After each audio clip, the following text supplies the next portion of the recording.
sense to me. Okay. So I'm going to go through the lumbar area. So when we talk about nerve, or let me talk about this first. When somebody talks about straining, coughing, sneezing, straining, potentially even going to the bathroom, pooping, and like just getting up from that position at a lower position, we sometimes think about like the disc getting compressed, and it kind of gets irritated to a point where it goes down and it can nick the nerve and go down to the leg. We call that sciatica. Do I think you had a case of sciatica? Yes. I do think you had a case. Is it permanent, true sciatica in your case? I don't know. I don't think so. I do not think so, because you would normally like have some more positive signs. You have some signs that are very textbook, like the coughing, sneezing, that some people don't have. Mm-hmm. But you also have some of the signs that, like, which I call neurodynamic signs, that are actually mostly negative, which is kind of cool. Yeah. So neurodynamics testing is essentially where we take this nerve and I pull down in this direction, I pull down in this direction, I pull in this direction. That's where I did the hamstring type of stretching. I opened up, I did this, it closed down, you're like, yeah, it kind of hurts, but I'm kind of guarding. Yeah. Normally in true sciatica, 25 degrees to 30 degrees starts pissing off the nerve, which is like this high. Not high at all. Not high at all. 90 degrees is like a good range of motion, which is what you had nice fluidity on the left side. The right side, you started to bend around 70 degrees. Yeah.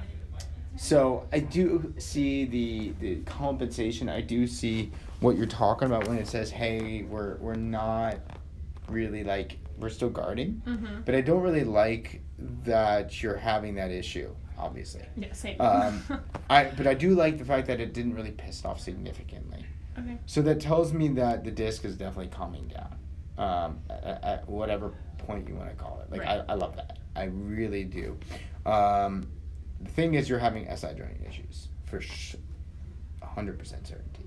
Cool. So, on that one, because every time I add some forward compression, mm-hmm. or lateral compression, or compression going straight down, mm-hmm. or compression this direction or that direction, anytime I messed around with your SI joints and I created some what we call shearing tests, when I did that on your back, like that lit you up like a Christmas tree. Yeah. Every single time. I bet you if I did these SI joint tests when you were having like Friday, you'd probably come up the opposite. You'd probably come more disc related.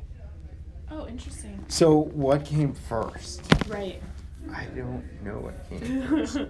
But I can tell you, I think if we treat both structures as if they're one, that you'll feel better. Yeah. I think we should do some extension-based work, and the testing isn't done. I'm going to take you out there. We're going to do a bunch of sitting or laying down tests.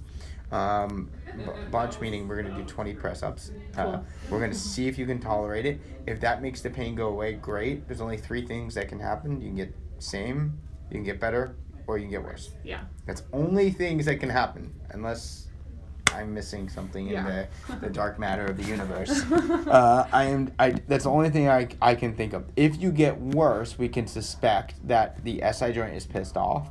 We can suspect that it's maybe not a disc-related issue, and we could suspect that maybe some other issues are happening with the spine, or other issues are happening. Mm-hmm. If it gets better, I'm going to give you a big high five and say we're going to keep doing this until it gets better. Right.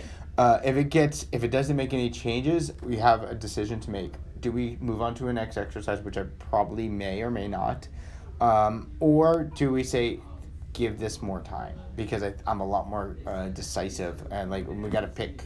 Does this exercise help you, or does this one? Because we can't do 5. Right. We can't do 25. We got to do a few. Yeah. We got to figure out what we'll do it. And if I add 17 exercises, how do we know which one made the change? Right. We don't. So you definitely have lost some range of motion. I also, when I did like that one that came across, you do get a lot of tension going internal. I'm sure Mari did that with you, where you kind of like brought this leg going across like this way. That's what it would look like. It's testing your internal, external. When we did the internal, that places a nice stretch on the external rotators coming across, which can add a lot of tension to that nerves.